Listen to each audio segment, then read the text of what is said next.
Pode utilizar algumas das Bíblias que estão debaixo dos bancos. Mateus capítulo 2.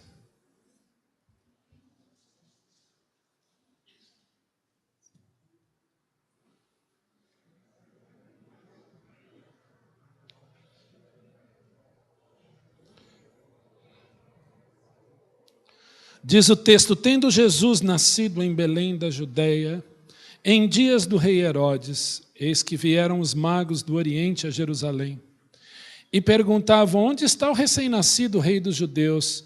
Porque vimos a sua estrela no Oriente e viremos para adorá-lo. Tendo ouvido isto, alarmou-se o rei Herodes e com ele toda Jerusalém. Então, convocando todos os principais sacerdotes e escribas do povo, indagava deles onde o Cristo deveria nascer. Em Belém da Judeia responderam eles, porque assim está escrito por intermédio do profeta: e tu, Belém Efrata, e tu, Belém, terra de Judá, não és de modo algum a menor entre as principais de Judá, porque de ti sairá o guia que há de apacentar o meu povo Israel. Com isto, Herodes, tendo chamado secretamente os magos, inquiriu deles com precisão quanto ao tempo em que a estrela aparecera, e enviando-os a Belém, disse-lhes: ide informar-vos cuidadosamente a respeito do menino, e quando tiverdes encontrado, avisai-me, para que também possa ir adorá-lo. Depois de ouvirem o rei, partiram, e eis que a estrela que viram no Oriente os precedia, até que chegando parou sobre onde estava o menino. E vendo eles a estrela, alegraram-se com grande e intenso júbilo. Entrando na casa, viram o menino com Maria sua mãe.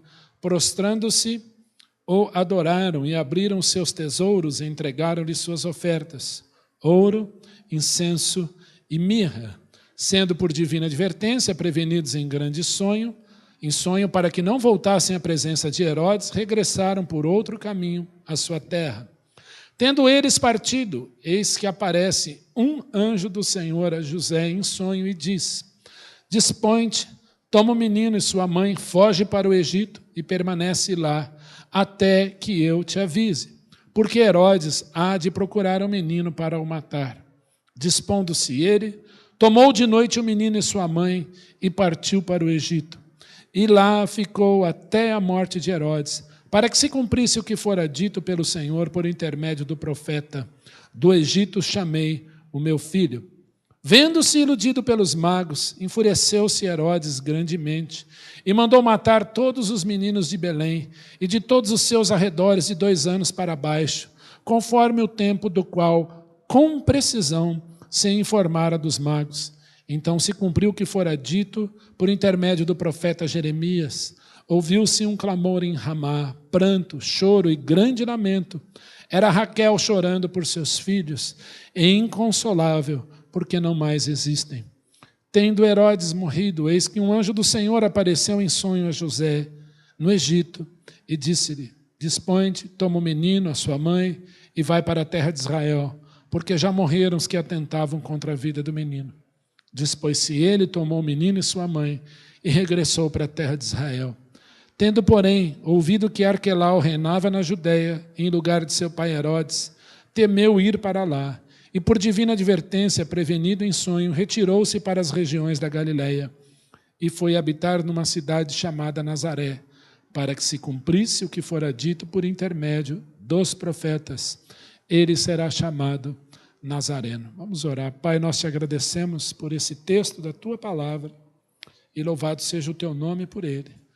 Nós queremos te pedir que tu fales ao nosso coração e ensinamentos, Senhor, preciosos a partir desse texto, no nome de Jesus. Amém e amém.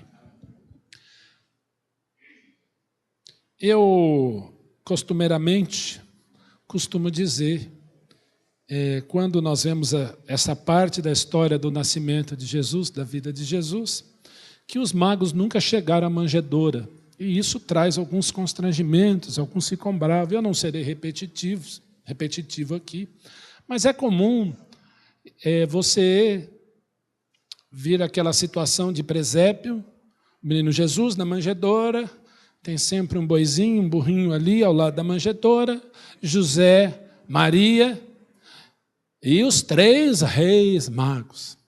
Eu não quero falar sobre isso, porque eu queria tirar algumas lições para nós aqui.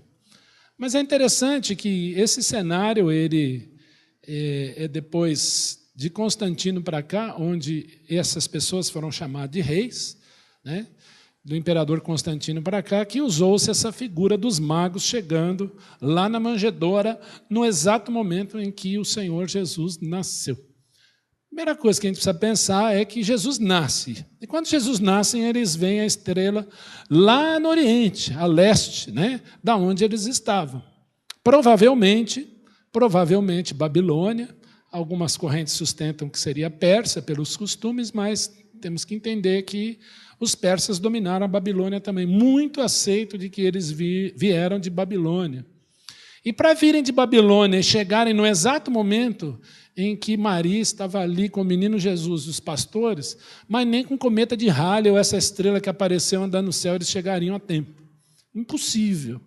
Então nós vamos ver que isso é uma figura que hoje é aceita, mas que isso não aconteceu, né? Jesus é visitado, no momento em que ele nasceu, somente por os pastores que estavam ali na região.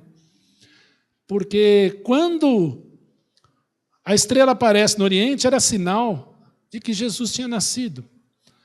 E nós sabemos que aqueles homens não eram só astrônomos, estudavam os astros, mas sabemos também que eram embebidos de cultura pagã, de astrologia junto.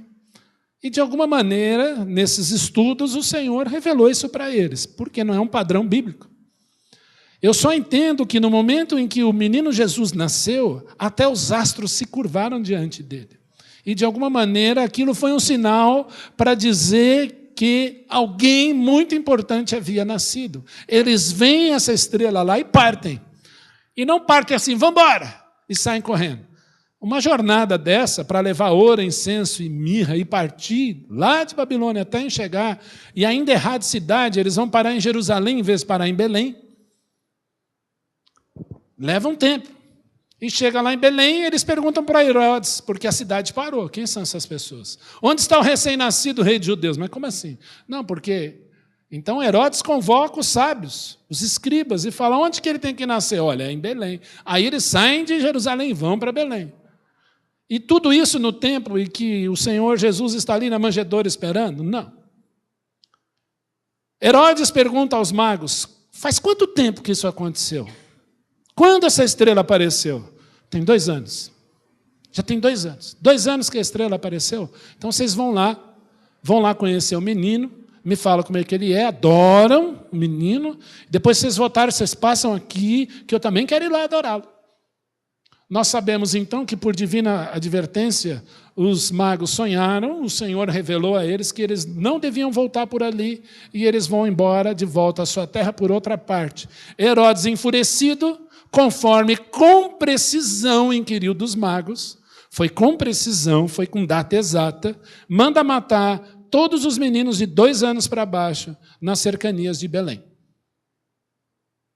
2 anos para baixo. Então, quando os magos chegam em Belém, Jesus provavelmente já tinha 2 aninhos. E ele não estava na estrebaria, mas o texto diz, numa casa. Numa casa. Chegando ali, em Belém, nós vemos que eles entregam os seus presentes. Ouro, incenso e mirra. Colocam aos pés do Senhor Jesus. Maria, sua mãe, vê aquela situação e guarda tudo em seu coração. E José ali, até que chega o momento em que, por divina advertência, o Senhor diz a José, pega o menino, foge para o Egito, porque estão querendo matá-lo. E ali, então, eles ficam no Egito. A Bíblia não nos mostra por quanto tempo, mas... quando Jesus já tinha 12 anos e é apresentado ali ao templo, vai ao templo com os pais, ele já morava na Galileia. Então, muito provavelmente, é pouco tempo até a morte de Herodes, quando Jesus volta e é criado em Nazaré, e ali pelos seus pais, depois da morte de Herodes. então fica pouco tempo ali no Egito, não sabemos o quanto, provavelmente alguns anos, até a morte de Herodes. E a Bíblia diz que Jesus é criado em Nazaré, então volta do Egito ainda criança, o que dá para entender o texto. Colocado todo esse cenário, a visita dos magos até Belém, Jesus já um menininho, já grandinho, com 2 aninhos. A pergunta é, o que essa visita dos magos tem a ver comigo? Tem a ver com você? Primeira lição que nós aprendemos desses homens. Primeira lição que nós aprendemos desses homens.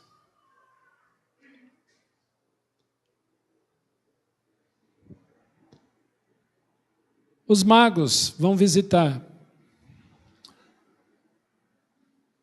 José, Maria, o menino Jesus. Mas antes disso, antes dessa visita dos magos, o Senhor Jesus está na manjedoura. E ele é contemplado pelo seu pai, pela sua mãe e pelos pastores. O Senhor Jesus vem em primeiro lugar para as ovelhas perdidas da casa de Israel. O Senhor Jesus se manifesta primeiro ao judeu. Depois, aos gentios, estrangeiros, aos magos. Em primeiro lugar, a Bíblia diz que Jesus vem para o que era o seu, e os seus não o receberam, mas a todos quantos o receberam, deu-lhes o poder de serem feitos filhos de Deus, a saber, aos que creem no seu nome. Depois para os magos. Segunda lição, o Senhor Jesus vem primeiro para os humildes. Maria, José, depois os pastores. Em segundo lugar, o Senhor Jesus se manifesta aos sábios deste mundo, depois aos magos. O Senhor Jesus se manifesta num primeiro momento para os pobres, para os humildes, depois para os ricos deste mundo. Todo o Antigo Testamento é a revelação de Deus, que Deus costuma e faz para que o homem conheça o Senhor. Tudo o que você precisa saber de Jesus está na Bíblia. Há mais de 300 informações no Antigo Testamento mostrando quem é Jesus. Que ele seria semente de mulher, de Sem, Abrão, Isaque, Jacó. Ele teria que ser de Israel, um profeta semelhante a Moisés. Teria que nascer em Belém, nascer de uma virgem, ser traído por 30 moedas de prata, morrer numa cruz, ter suas mãos e pés traspassados, ter o seu lado traspassado. Quantas lições? Quantas lições? Nós aprendemos aí desse texto que o Senhor Jesus viria da forma que Deus revelou. Em primeiro lugar, as informações estão na Bíblia. Depois, através da forma natural, os astros vão revelar que ele viria. Que eu quero dizer para você que tudo está na palavra. Olhe sempre para a Bíblia em primeiro lugar. Texto de Tiago, capítulo 1, versículo 22, diz assim: tornai-vos, pois, praticantes da palavra, e não só ouvintes, enganando-vos a vós mesmos. Em primeiro lugar, eu tenho que ler a Bíblia. Em segundo lugar, querer, desejar fazer o que a Bíblia diz, para que eu não me engane, não engane a mim mesmo. O que aconteceu lá no Oriente, para os magos virem a estrela e saírem de lá adorar, não é regra, é exceção, porque a revelação está aqui na Escritura. Tudo que eu preciso saber sobre Jesus está aqui. Tudo que eu preciso fazer para viver bem está aqui. E eu creio que depois daquela visita dos magos, aqueles homens, eu não sei se eram 3, tudo indica que talvez fossem 3, porque a Bíblia diz uns, e eram 3 presentes. Então, dá para se deduzir isso, mas nós não temos certeza. Mas fato é que aqueles homens nunca mais foram os mesmos, porque eles contemplaram a glória do Senhor. Viram o Senhor Jesus ali. A fé é a prática da palavra de Deus. A Bíblia diz que sem fé é impossível agradar a Deus, porquanto é necessário que aquele que se aproxima de Deus creia que Ele existe e que se torna galardoador ou premiador daqueles que o buscam. Quanto mais eu conheço a palavra, mais eu tenho fé. Quanto mais Bíblia, mais fé. Quanto mais palavra de Deus, mais fé. Mais o Senhor fala comigo. O que eu quero dizer para vocês, irmãos, com muito amor, sem Bíblia não dá. Sem Jesus não dá para viver esse mundo. Sem o conhecimento do Senhor, é impossível, diz a Bíblia, agradar a Deus.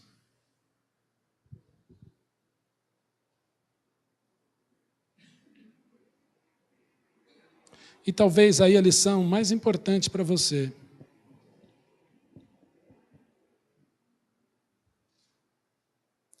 Eles não foram lá para obterem alguma coisa de Jesus.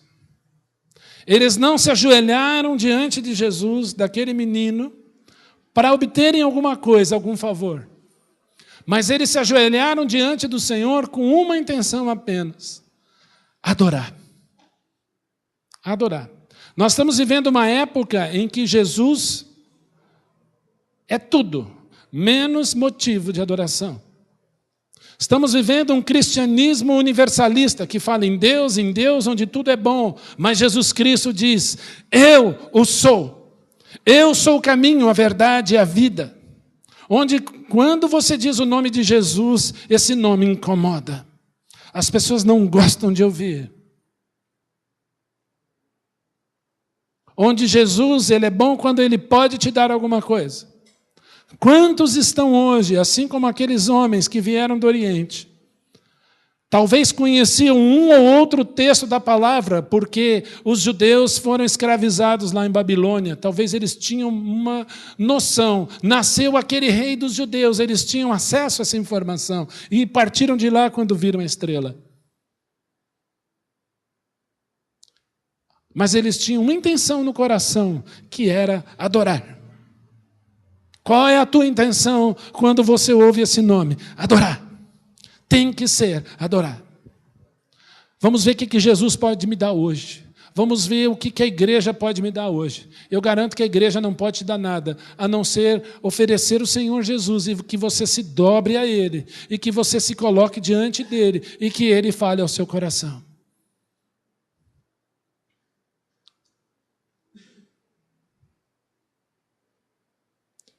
Adorá-lo. Eles não foram lá para ter nada, mas para adorar. E para presentear o Senhor com ouro, incenso e mirra. Ouro. Quando nós falamos em ouro, nós pensamos naquilo que é mais valioso. Todo o tabernáculo tinha ouro. Todo o templo era coberto de ouro. Ouro na Bíblia mostra a divindade, o céu, da onde o Senhor vem. Aqueles homens reconheceram que aquele menino, o rei dos judeus, não era só o rei, mas Deus encarnado, Emanuel, Deus conosco. Quando você olha para Jesus, eu faço aquela pergunta que Jesus fez aos fariseus uma vez: que pensais vós do Cristo? Quem é Jesus para vocês? E os fariseus responderam, os escribas, os intérpretes da lei: bom, o que nós pensamos do Messias, do Cristo? Jesus pergunta de quem ele é filho. Eles responderam prontamente: de Davi. Então, como no Salmo 110, Davi chama esse filho dele de Deus, de Senhor. E nunca mais, diz a Escritura, os fariseus perguntaram qualquer coisa para Jesus. A pergunta é: que pensais vós do Cristo? Quem é Jesus para você? O que vocês pensam dele? Que pensais vós do Cristo? A Bíblia de Gênesis e Apocalipse aponta a Jesus Cristo com a sua maior verdade: Ele é Deus. Segundo presente, incenso. Era através do incenso que os sacerdotes faziam aquela fumaça para entrar no Santo dos Santos, onde a glória de Deus se manifestava, e aquele incenso tinha que ser balançado ali pelo sumo sacerdote uma vez por ano, para que a glória de Deus se manifestasse. Não poderia haver incenso estranho em Israel, não esse incenso que acende por aí, que eu confesso que me dá uma dor de cabeça danada, toda vez que eu sinto o cheiro. Não era esse incenso, era um incenso diferente, cuja receita veio do próprio Deus. Olha, eu quero que faça assim. E homens capacitados, tomados pelo Espírito do Senhor, fizeram. E aquele incenso era aceso com a brasa lá do altar, onde o cordeiro era sacrificado e colocado ali para que aquela fumaça enchesse o Santíssimo, ou o Santo dos Santos. E era dali que o sumo sacerdote tinha que pegar o incensário e entrar. E lá em Apocalipse diz que o incenso são as orações dos santos, ou tipificam as orações dos santos. Por que incenso? Porque Jesus é o nosso sumo sacerdote. Porque Jesus é o homem perfeito. E é porque em nome de Jesus que você ora. A oração que agrada a Deus passa pelo Senhor Jesus. Por isso que nós falamos em nome de Jesus. Amém. Não a oração sem Jesus. Porque Jesus é o homem perfeito, Ele não é só Deus, mas Ele é Emanuel. Ele é um homem perfeito que pagou o nosso sacrifício lá na cruz. Deus te conhece como Deus, mas te conhece como um homem. Há pessoas da capelania aqui, eu gosto muito da Eleni, nós temos uma amizade boa. A Eleni escreveu um livro chamado Mal em Bem, que é um dos meus prediletos da Eleni. Há vários livros, vocês podem ler No Leito da Enfermidade, Meu Deus é Maior que o Câncer, mas esse Mal em Bem é especial. E ela se baseou no menino José do Egito para escrever esse livro, baseado em Gênesis 50:20. Vós, na verdade, intentaste o mal contra mim, mas Deus o transformou em bem, para verdes hoje que conserve muita gente em vida. Mal em bem. E ela conta, então, naquele livro, que existia um trono no alto de um monte, e um negro, um judeu e um pobre estavam brigando para quem sofria mais, competindo quem sofria mais. O negro dizia: vocês não sabem o que é nascer e apanhar amarrado simplesmente por ser negro. E o pobre dizia: vocês não sabem o que é uma vida de pobreza, sem ter o que comer, sem ter onde dormir, mal sem ter o que vestir. E o judeu disse: vocês não sabem o que é ser judeu e ser perseguido em qualquer lugar do mundo simplesmente por ter nascido judeu. E eles começaram a reclamar diante do trono de Deus. Olha, está vendo a nossa situação? E você aí em cima. Eu não sei quem sonhou, mas eu li isso nesse livro. Então Deus teria dito assim: eu vou me encarnar judeu, vou viver como pobre e vou apanhar como um negro. Deus te conhece como Deus. Ele sonda todas as coisas. Ele conhece o seu levantar e o seu deitar, o seu agir. Não dá para você se esconder da presença dele. Mas Deus experimentou a natureza humana. Segundo aos Coríntios 5 diz que Deus estava em Cristo, reconciliando consigo o mundo e não imputando aos homens as suas transgressões. Deus estava em Cristo. Deus experimentou a minha natureza sem pecar. Ninguém pode dizer para Deus: você não conhece o que é ser homem, você é Deus. Não, eu sei. Deus estava em Cristo, reconciliando consigo o mundo. Porém, nunca pecou. Hebreus 4 diz assim: para nós chegarmos ao nosso sumo sacerdote, porque nós não temos um sumo sacerdote que não possa compadecer-se das nossas fraquezas. Antes ele foi tentado em todas as coisas à nossa semelhança, mas sem pecado. Jesus não pecou. Acheguemo-nos, portanto, confiadamente junto ao trono da graça, a fim de obtermos socorro Graça em ocasião oportuna, porque Deus te conhece como homem também. Por que eles levaram incenso? Porque o seu sumo sacerdote, aquele que intercede por você, te conhece. Ele é o Deus encarnado, experimentou a natureza humana. Por isso que nós devemos, sim, entender esse momento em que Jesus se faz homem como sublime. Deus se faz homem. Experimentou a minha natureza sem pecar. Por isso que eu posso orar em nome dele. Por isso que ele me representa diante de Deus. Por isso ele é o advogado junto ao Pai. Que beleza. Amém. Ele me representa. O santo das causas impossíveis chama-se Jesus de Nazaré. Jesus. O último dos presentes foi mirra. Quando o Senhor Jesus morreu, Maria, a outra Maria, não Maria, mãe de Jesus, e as outras mulheres que andavam com Jesus, prepararam algumas especiarias, alguns perfumes, para colocar no túmulo. E dentre esses perfumes havia um lá, mirra. Mirra. Mirra era colocado num corpo de um morto. Costume em Israel. Mirra era sinônimo de morte. Aquele menino que nasceu em Belém, adorado pelos magos, recebeu o ouro, ele é Deus. Recebeu incenso, ele é o nosso sumo sacerdote, mas recebeu mirra, porque ele iria morrer um dia. Mirra. Quando Jesus estava na cruz agonizando, eles tentaram dar para Jesus vinagre com mirra, e ele não aceitou, porque mirra também com vinagre fazia um efeito de alívio da dor.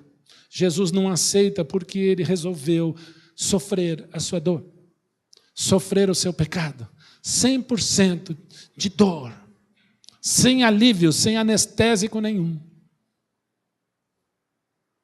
Varão de dores, que sabe o que é padecer. Mirra.